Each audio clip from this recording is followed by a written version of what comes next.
everybody, welcome back. David Eon in the Open by Chance Toy Museum on the way into the Media Lounge to take a look at our spinner rack. As many of you are aware, we update the rack once a month and we change out the books that are on it to showcase in the media room. Just one book on each tier so as not to overwhelm it, because we don't want to bend books, do we? And I fill 2 sections and my wife fills 2 sections, and that's how we do it.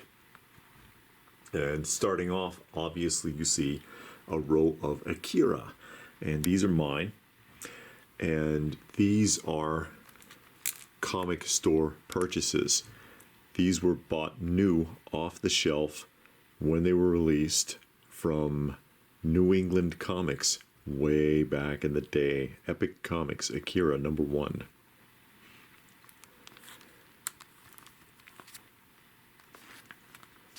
And I have most of the run. I think I'm missing the last couple of issues, actually. Never did get back to it. But these were all purchased new off the shelf as they were released from New England Comics in Allston, Massachusetts.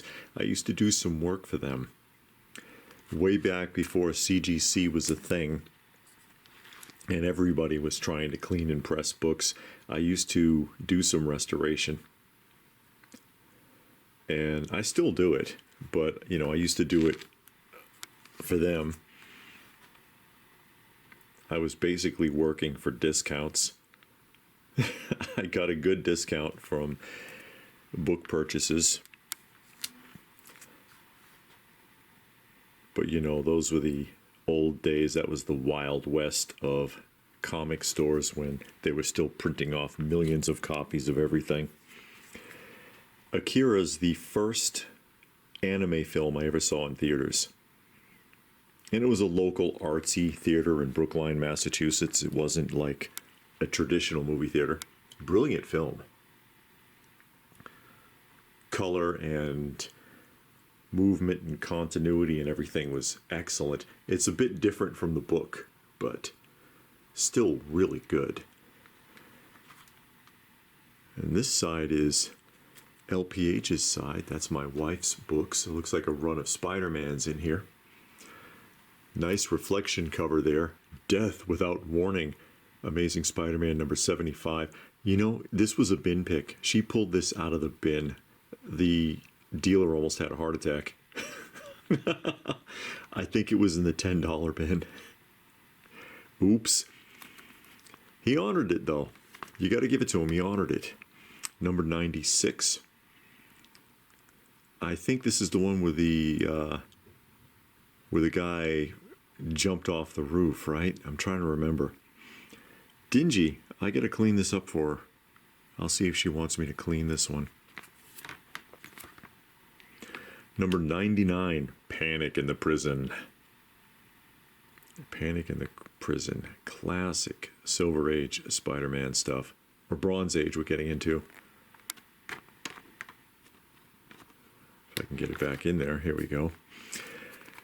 Amazing Spider-Man Skating on Thin Ice, and that's obviously a McFarlane cover, and this is one of their PSA books, you know, anti-drug kind of thing. You see cigarettes and syringes and beer and all sorts of things in the background there. #1, and I believe this was a run because it looks like she has #3 here also, and this one is hit and run because it was a series of PSA type books, but on different subjects.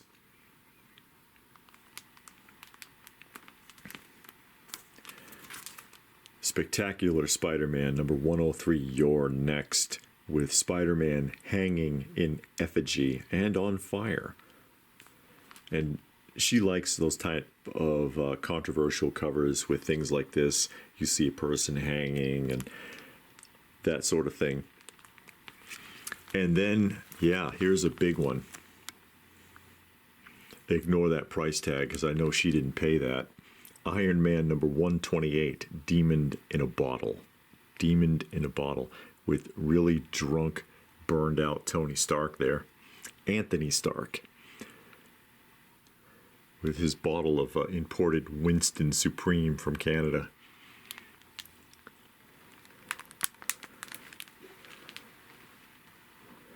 And this is also her size, or her side rather.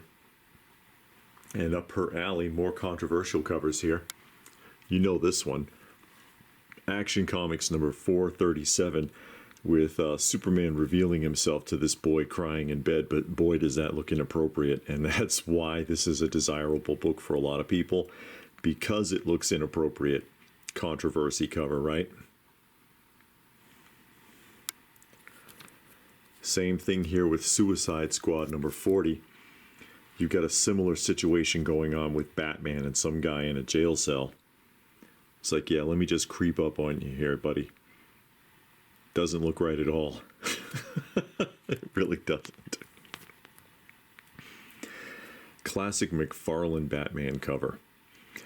And she got this one really cheap because it was wrecked. And I cleaned and pressed it for her. Made it look a lot better. Fantastic Four 292. Yup, another controversy cover. Oh, look who it is. That image is unmistakable, or unmistakable. Nick Fury there. Instead of Mr. Fantastic. And She-Hulk instead of the Thing. Here's another one, controversy cover. Avengers 218. The little boy with the pistol to his head, and the Avengers trying to talk him down.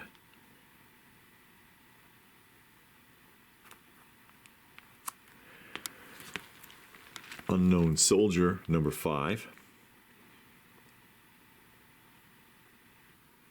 I don't think it's a controversy cover, but it's in there. And then DC Special number 28, Earth-Shattering Disasters. And I think this is probably here because she's a big fan of really cheesy disaster films.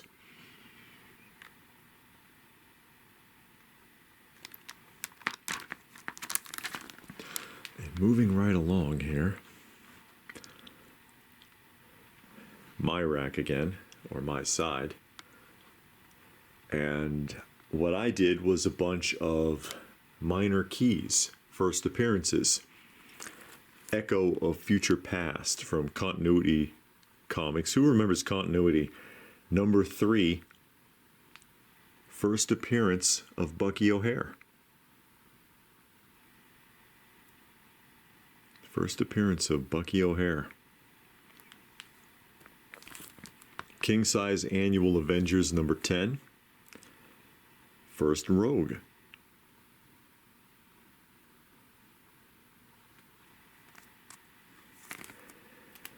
Tales to Astonish number 90.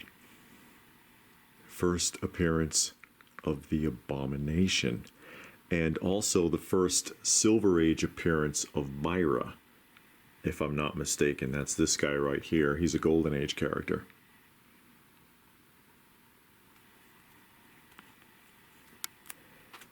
Avengers number 196. First Taskmaster. This book jumped right when it was revealed Taskmaster was going to be in a film, and then people didn't like what they did with Taskmaster, so they lost interest, and then the book tanked. That's why you should never buy comics as an investment. Strange Tales number 180, first appearance of Gamora. First appearance of Gamora. I think this one's come down quite a bit too since Guardians of the Galaxies is no longer a thing. Creatures on the Loose number 10, first appearance of Kull. Or King Kull, as it were. It says the coming of King Kull. And the Invincible Iron Man number 4. the first appearance of the unicorn. It may also be the last appearance of the unicorn. I don't know if that guy ever came back. Another forgotten Marvel villain. Another forgotten Marvel villain. And that brings us back to the beginning. So what do you think? Anything there stand out? Anything you have in your collection? Anything you wish you had? You saw that and you were like, hey, yeah, I'm watching out for one of those. Tell us about it in the comments section down below. Please do give the video a thumbs up. Show your support for the channel. We appreciate it. Share the video if you can. Subscribe if you are new. Check out some of our other content. We're all about nostalgia here. And if that is it, then what more can I say but thanks for watching. And we will see you again soon.